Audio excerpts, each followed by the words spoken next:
Good evening there, everybody. What is happening? Hopefully, y'all are having a wonderful day today. So, when it comes down to it, I thought, of course, that I would review this little article and talk about this subject that I thought would be very particularly interesting.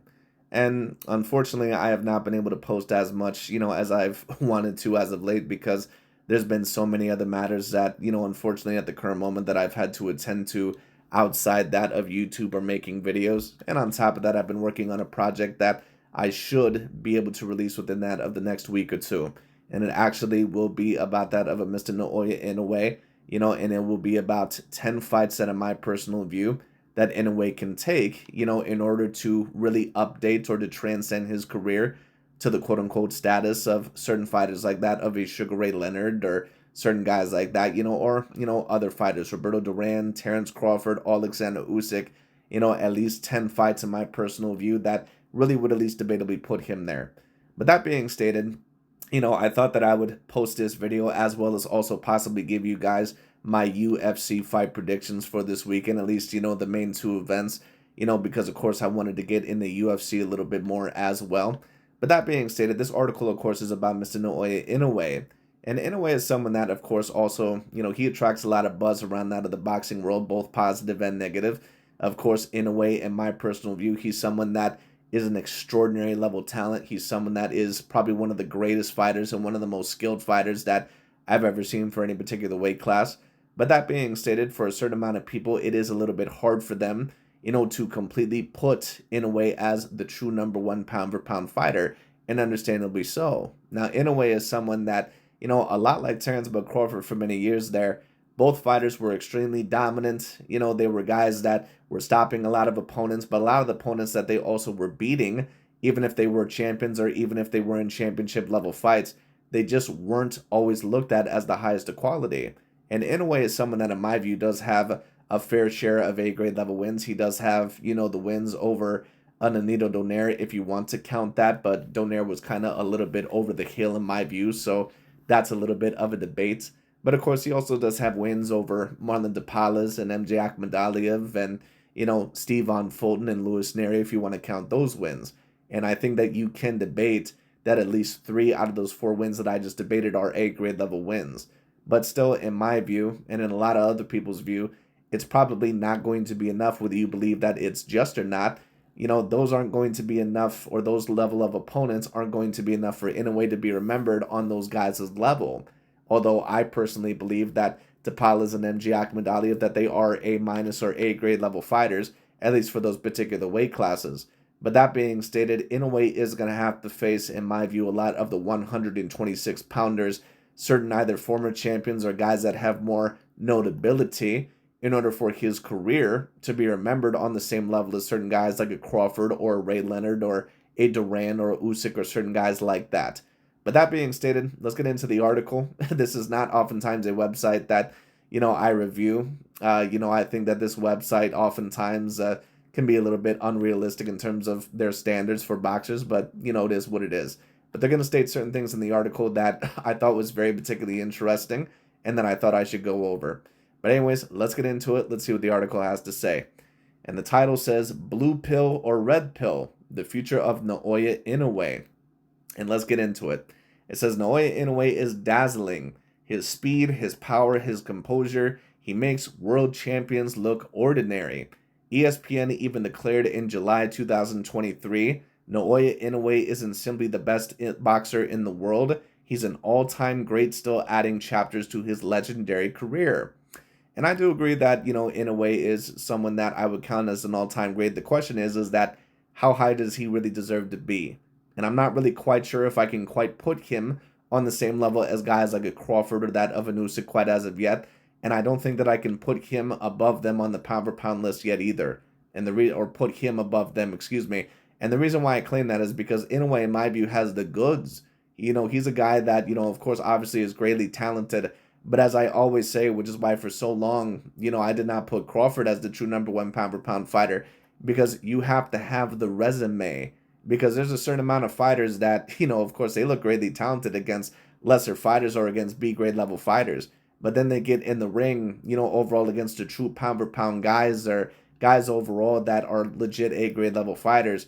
And then we see overall what ends up happening with certain guys. Adrien Broner, Mike Tyson, for example.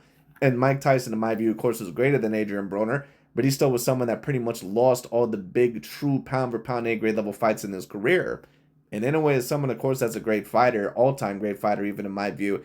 But, he at the very least is probably going to have to get those wins over Junto Nakatani and also that of a Jesse Bam Bam Rodriguez in order to be the confirmed and unanimous number one pound-for-pound fighter in the world. Because at the end of the day, Crawford now does have a victory over Errol Spence, who was top 5 pound for pound at the time, and he also beat Canelo, who was top 10 pound for pound at the time and formerly number 1, and moving up in weight a couple of weight classes. So, Inoue, in my view, at the very least, is going to have to clean out 126, and he's probably also going to have to beat one of the two fighters in Junto Nakatani and Jesse Bam Bam Rodriguez. And if he wants to be remembered on the certain levels of, say, Sugar Ray Leonard and certain other guys, he's going to have to defeat both of them. So we'll see what happens, at least more than likely. But anyways, let's see. Let's continue onwards. It says, but history doesn't bend to highlight reels or pound-for-pound polls.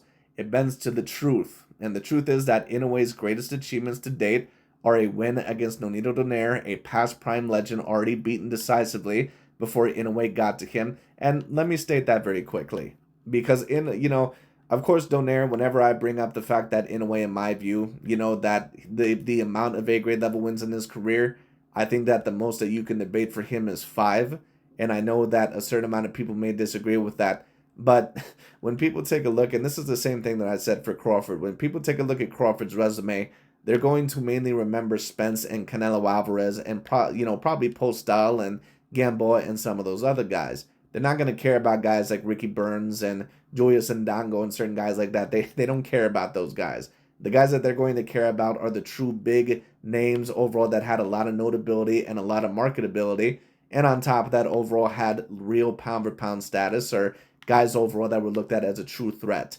And certain guys like Julius Ndango and Ricky Burns and some of those other guys, they're champions, sure, but they're not guys that are looked at as world beaters. It just is what it is, and it's very similar with Inoue.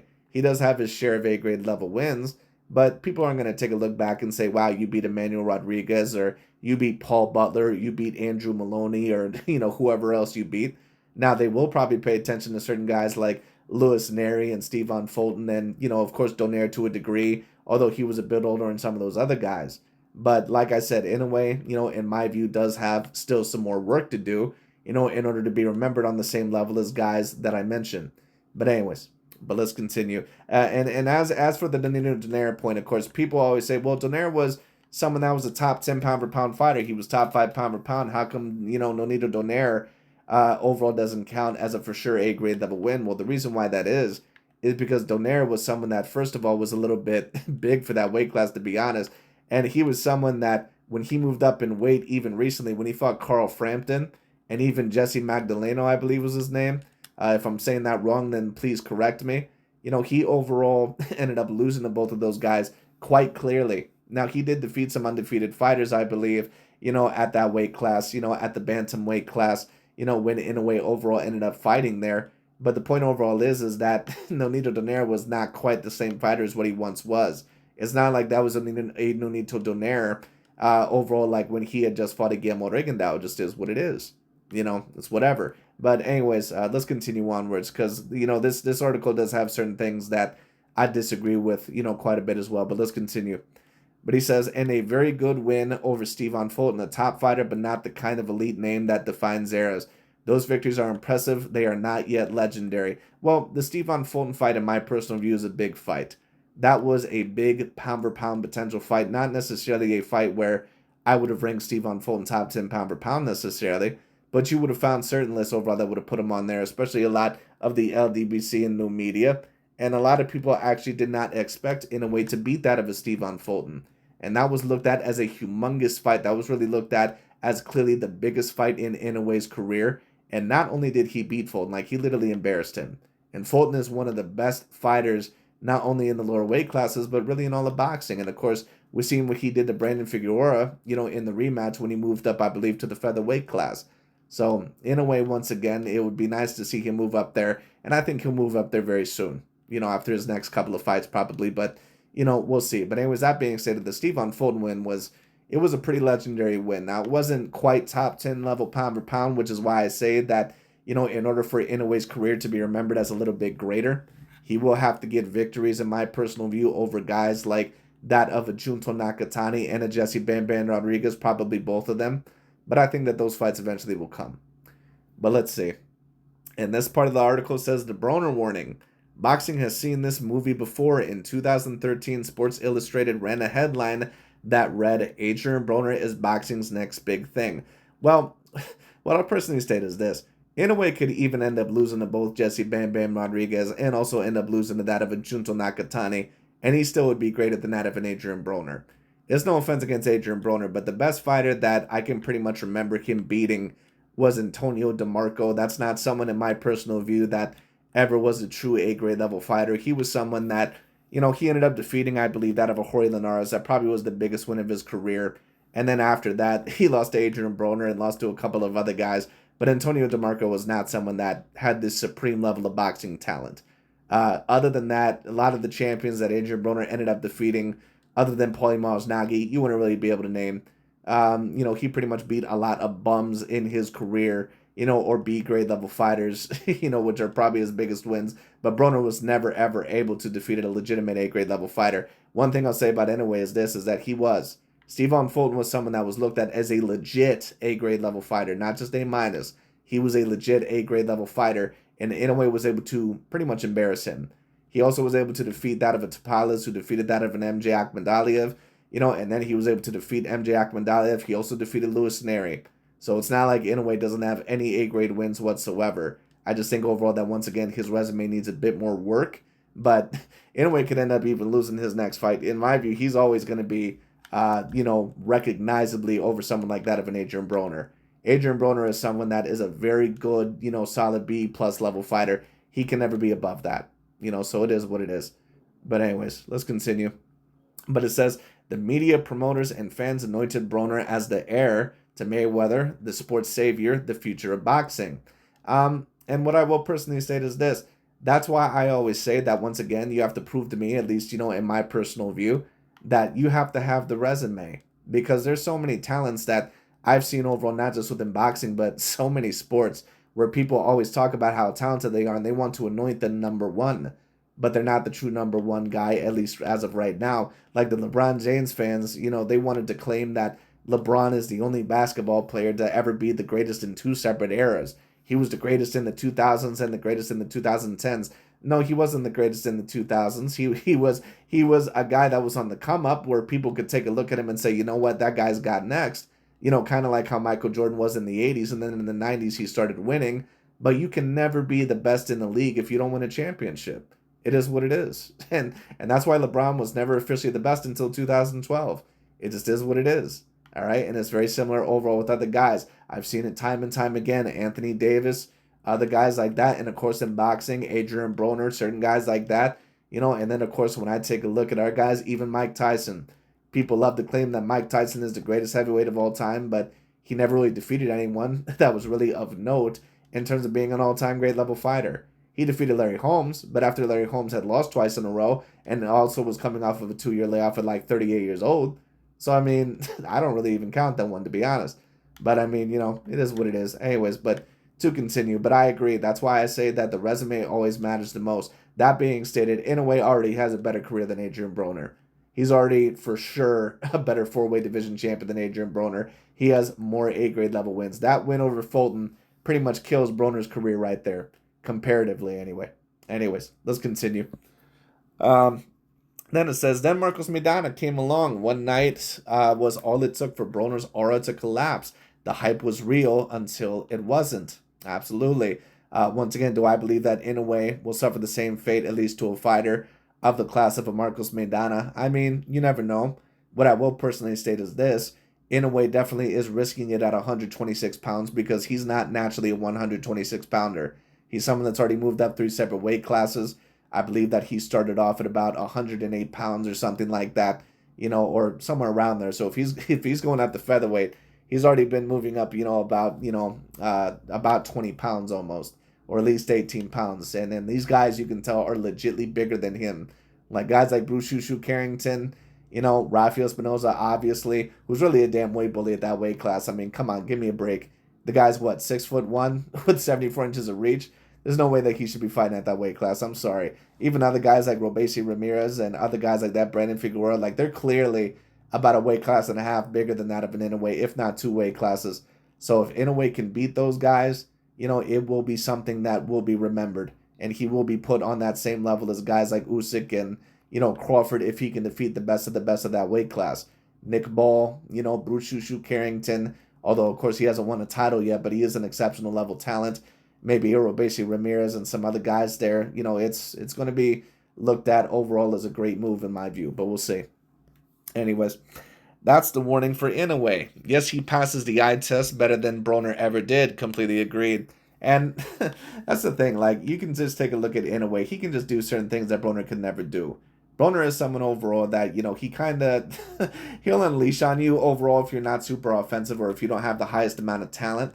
But if you know what you're doing against Broner, if you can kind of fight within a multitude of ways, and on top of that, if you can ruin his game plan of pretty much just wanting, overall to load off on you within the mid-range, and if you make it very easy for him, yeah, he can unload on you. But if you really know how to box, and then on top of that, you know how to be consistently, smart throughout the fight and consistent with your offense, Broner doesn't really know what to do. It is what it is. Inoue is someone that when we take a look at him, he has a great way of fighting pretty much within any ranges that he wants to. I would say that his inside game is a little bit weaker than, say, his outside or his mid-range game. But that being stated, he's still a very good to great inside level fighter. He just gets hit a little bit too often there in my view. And on top of that, Inoue is someone that, we've seen him be able to fight in a multitude of ways and beat, an opponent in whatever way that he really wants to. He fought MJ kind of in a different way compared to that of a Fulton. He fought Fulton a little bit different to what he did of a Tapalas. He fought, all those guys a little bit different. He fought Neri a little bit different. So, Inoue is someone that, overall can kind of fight great within a multitude of ranges. And that's what makes him different from that of an Adrien Broner. And that's why he's been able to not only beat some of these guys, but be severely dominant against some of these A-grade level fighters. And Broner never was. He could never beat an A-grade level fighter. But anyway, let's continue. But let's see. I think I actually skipped a little bit. My bad. He says, that's the warning for Inoue. Better than what Broner ever did. Yes, he has discipline and dedication that Broner lacked. Well, people always say that about Adrien Broner, but the thing is that whenever a fighter that has high expectations doesn't do, overall what they, are expected to do, people always think that it's the lack of dedication or something like that. Like, I remember Virgil Ortiz, he had a very similar thing. But the thing is that, or not Virgil Ortiz, excuse me, but Victor Ortiz, certain people always, said that, oh, they don't have the dedication, they don't have the this. Well, sometimes it's that, and sometimes it's just because they're just not really as good as what people prop them out to be. They might be exceptionally talented, whether it be with certain skills or athleticism, but they just may not be destined to be what many people wanted them to be, or thought that they were going to be. Sometimes there's just guys that are like that. But anyways, let me reload this. Anyways. All right, my bad. So let's continue onwards. Anyway, so it says, yes, he passes the eye test better than Broner ever did. Yes, he has discipline and dedication that Broner lacked. But until he faces the fighter who can truly threaten his aura, we won't know if the hype is real or if history will file him alongside those who looked unbeatable until they weren't. I don't think that that's completely unfair, but that being stated, Inoue has fought one or two fighters that, quote unquote, were, going to be looked at as competitive fights, especially MJ Akhmadaliev and that of a Steven Fulton. The Fulton fight, of course, was huge. But anyways, let's read this next part. Now, this next part, I think, overall, of course, goes way too far. It says, the Shakur puzzle. For Inoue, that threat has a name, Shakur Stevenson. Now, just in my personal view, I just don't see this fight ever happening. Now, this fight overall, I mean, is possible. You never know. But I don't see how Inoue could possibly really take this fight. Inoue is someone that is 5'5", someone overall that has about a 67 or 68 inch arm reach. Shakur is someone that's around 5'8", I believe, or 5'9", and he's someone overall that really, I've seen him against Teofimo Lopez. I saw them both standing next to each other. Those two boys overall could easily fight at 140 pounds. I don't see how Inoue is ever going to be able to get in the ring with the Shakur. Now, I do think overall that, once again, we can ask Inoue, if he's going to be put on the same level as some other guys like a Crawford or Usyk, that he could fight at 126 and beat the guys there. But to start facing guys like Gervonta Tank Davis or guys like Shakur Stevenson, those guys they're too big for it in a way, and they would legitimately outweigh him by 20 plus pounds. Anyway, but let's continue. And I know that certain people overall say, well, Crawford and Usyk recently did it, so shouldn't Inoue overall be able to do it? I mean, you can argue that if you want to. Fury was someone that, in my personal view, was top 5 pound per pound, but Usyk also was able to use his advantages to slow Tyson Fury down, who is a super heavyweight, and Crawford and Canelo, of course. Canelo had the weight advantage, but as I stated, that fight was not as much of a size differential as what many people were trying to allege that it was. It really was about a two-weight class difference. If Inoue were to fight Shakur Stevenson, they would be at the very least a difference of 3 separate weight classes, if not a little bit more. Shakur Stevenson, I guarantee you, is someone that at the very least rehydrates probably at around 150 pounds. I don't even know if Inoue rehydrates at 130. So I mean, I'd have to really see that. But anyways, point overall is that that would be a humongous a humongous overall size differential. But anyway, but let's continue. Shakur is the opposite of everyone Inoue has fought.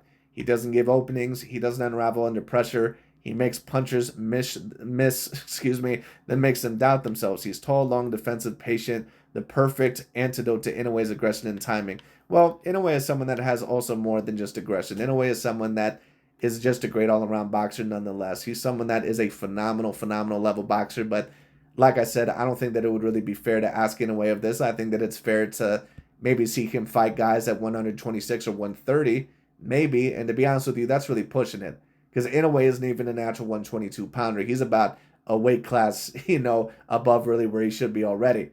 But I mean, the point overall is that 126, he's going to be outweighed by about 2 weight classes there, at least possibly. And then against Shakur Stevenson, I mean, forget it. It wouldn't even be close in terms of size.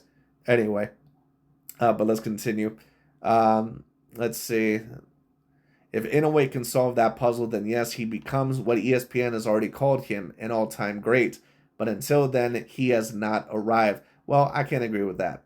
Like I said, I understand if Inoue is just defeating guys like Paul Butler and some of these other guys, but if he ends up defeating guys, overall like Nick Ball and Rafael Espinoza and certain other guys like that, I mean, come on, we do have to give him credit. And not only that, Junto Nakatani and Jesse Bam Bam Rodriguez as well, of course.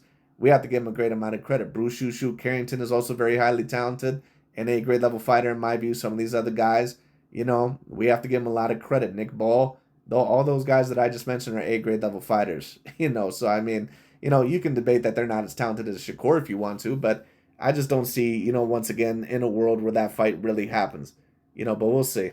Anyways, but it says the problem with he's done enough. Now let's see overall what they have to say for this next part. They say, some fans and writers already argue that Inoue doesn't need 135 and that he's already achieved greatness. I mean, that'd be a little bit ridiculous for Inoue to fight at 135. I mean, if he ends up fighting at 126, that's already going to be his what? That's going to be his 5th weight class. If he goes up to 135, dude, like, that's going to be his 7th weight class. Like, you're talking about only, one other fighter has really been able to do that or become a champion within 7 different weight classes, and that's Manny Pacquiao. Now, of course, 2 of those weight classes, I think, were either, the IBO or, regular titles. But overall, still, the point is that, there's only been one other fighter to do that within the history of the game. If Inoue did that, if he did all this, if he was able to actually unify 126 and actually beat Shakur Stevenson, he'd have to be updated to GOAT conversation. That's where he'd have to be debated, because there's no way, in my personal view, that would be a realistic victory. But anyway, let's see. That he's already achieved greatness, but that's not confidence in Inoue. That's protection. It's low-key proof that they think he'll lose to Shakur and want to stop history before the truth comes out. Or many people once again think that the fight is ridiculous, because to be honest with you, it really is. But anyways, let's continue. It's like asking a referee to blow the whistle at halftime because your team is ahead. You don't want to play the second half, but greatness lives in the second half. I understand what the guy is trying to say, but Shakur, like I said, is just a completely unrealistic fight. But let's continue. It's the standard of legends. Michael Jordan didn't stop once he was an all-star. He didn't settle for good enough. He wanted the Pistons. He wanted the Celtics. He wanted the Lakers. He wanted to climb the mountain until there was nothing left to prove. And I agree with that. But once again, boxing is a little bit of a different sport. We can't just face like any team or anything like that. There are weight classes for a reason. It just is what it is. And even in basketball, we do have to, acclaim certain positions a little bit differently because of the size or certain things like that. Anyway, but let's continue. It says in boxing, greatness demands the same. Pacquiao didn't stop at flyweight. Mayweather didn't stop at super featherweight. Terrence Crawford didn't stop once he became undisputed at 140. He didn't declare himself complete. He moved up, clean out welterweight, and when the biggest challenge of all appeared, Canelo at 168, he jumped 2 divisions and took it. Crawford didn't settle for good enough. He climbed until there was nothing left, until every doubt was silenced. Well, although I do agree with that, Crawford is someone that when you compare him to that of a Canelo Alvarez, they're really only about 2 weight classes apart. If you were to talk about Inoue and Shakur Stevenson, you're talking about a fight to where I just don't know if Inoue would be comparable in size to him whatsoever. I mean, Fulton overall looked legitly bigger than that of an Inoue. I can only imagine if he's in the same ring with that of a Shakur Stevenson. I don't think that it would be comparable whatsoever. Anyways, but let's see. Terrence, let's see. Where did I continue off of? Let's see. Okay. That's the standard. That's how legends are made. Well, that's how some legends are made, yes. But I mean, let's not sit here and pretend overall, like, once again, that every all-time grade level boxer does the same thing that a Crawford does or an Usyk does or certain things like that. Or Sugar Ray Leonard, in a way, can still be remembered as an all-time great. Now, if he is going to be remembered on those guys' level, he, at the very least, in my view, is going to have to clean out 126. Maybe even fight a fight at 130 and win a belt there. But that might be asking a little bit too much because once again, Inoue is not even as big as Manny Pacquiao, man. Like Inoue is someone that Pacquiao at least was like what 5'6". Inoue is not even as tall or as lengthy as Manny Pacquiao, I believe. So I mean, the thing is that it would just be an extremely, extremely hard thing to do. And Pacquiao was someone overall that, of course, many people believe that he didn't always have an authentic, way of doing things, hint, hint. But I mean, the thing is that Pacquiao also is someone that when you take a look at him, especially throughout the weight classes, he was just naturally more muscular, than that of an Inoue. Inoue is someone that I'm just not quite sure, if there's many fighters in history that can really do what Manny did. And on top of that, overall, I think that the Inoue versus Shakur fight, I think that would really be a different type of fight than a Crawford versus Canelo. And I know that certain people would disagree, but Crawford is someone that was taller and lengthier than Canelo Alvarez. And on top of that, Canelo is not really a natural super middleweight. He's really more of a middleweight. So, I mean, to compare, that, say, of a Shakur versus Inoue, that would more have to be like Terrence Bud Crawford versus, I mean, I really don't even know how to compare it. It would have to be like a Terrence Bud Crawford versus an Andre Ward. Like that's basically what it would be. Anyway, but let's continue. Naoya Inoue must follow the same path. If he truly believes in his greatness, he should be eager to face Shakur Stevenson at 135. I don't think so. And in a way, overall, once again, he's already stated that he's probably not going to go past 126, and that's probably the best idea. That's probably very smart because, to be quite honest with you, I don't know if Inoue is going to be able to do much more past that. He's just too small. That's just the way that he's built. It just is what it is. And he's already moved up 3 separate weight classes. So, I mean, anyway. But let's see. Verdict, great, but not yet arrived. Naoya Inoue is already great. Nobody denies it. He has stats, skills, dominance, and aura. But history will not enshrine him as a legend until he climbs to lightweight and faces the puzzle waiting for him there. Well, I'm not going to agree with that. What I will state is that Inoue will be remembered for his greatness at 126 and also for his fights against Jesse Bam Bam Rodriguez and Junto Nakatani. That's what he'll be remembered for. And if somehow he is able to get that cherry on top with Shakur Stevenson or Gervonta Tank Davis, he'll be put in the quote-unquote GOAT conversation. He will be, but we'll see. But anyways, but just to talk about 135 with Shakur, at least at the moment, no, it's not a fight that's not realistic whatsoever. Not unless, in a way, we're actually able to win a title at 130. Then it would be something that we could talk about. But anyway, legends have fans who say, who's next? Good fighters have fans who say that's enough. No, that's not true. This narrative that, these fan bases overall say who's next, all that is horse shit. Basically every fan base, whether it's Mayweather, Pacquiao, Sugar Ray Leonard, Terrence Bud Crawford, any time overall that, a fighter looks, a little bit hesitant to take a fight, they always end up defending them tooth and nail. So no, that's not necessarily the case. Canelo Alvarez included, certain other fighters like that. Anyways, greatness inspires confidence. Good enough inspires protection. And so the choice is yours. If you believe your fighter has reached his ceiling and you're content to watch him collect wins at his current weight until he retires happily ever after, that's respectable. Take the blue pill. If, on the other hand, you have no doubt in his ability to conquer 135, then take the red pill and see how deep he can go down Shakur's rabbit hole. Anyways, that pretty much is about it for this article, I believe. Uh, but in terms of the conversation for an Inoue, I do believe that he is an all-time grade level fighter, but he's someone overall that, in my view, that if he were to lose to, say, a Junto Nakatani or a Jesse Bam Bam Rodriguez, he'd have to be compared to certain guys like a Mike Tyson or certain guys like that. Guys overall that were looked at as all-time grade level fighters, but not quite on the same level as other guys that were able to win every big fights in their career, especially against the true top 10 level pound for pound talents. So it is going to be important for Inoue to not only fight at 126, but also, fight, guys like Junto Nakatani and Jesse Bam Bam Rodriguez. But the Shakur Stevenson fight, that's something that is just utterly ridiculous, at least at this current moment in time. Unless Inoue proves that he could even possibly compete with the size of certain guys at 130. He's going to be even a lot smaller than guys at 126. So I don't I don't know overall, once again, who necessarily wrote this article for sure. But I mean, the point overall is that, asking him to fight Shakur now, that's something overall that I think is a little bit ridiculous. But anyways, that being said, I thought that I would have that discussion. I will be revealing my top 10 list of Inoue opponents in my view very soon, of where I think of what opponents he could fight that I think would really update his legacy, or really transcend, his level to the next level. But that being said, that pretty much is about it for today. Thank you all so much for watching, and I'll talk to you all later.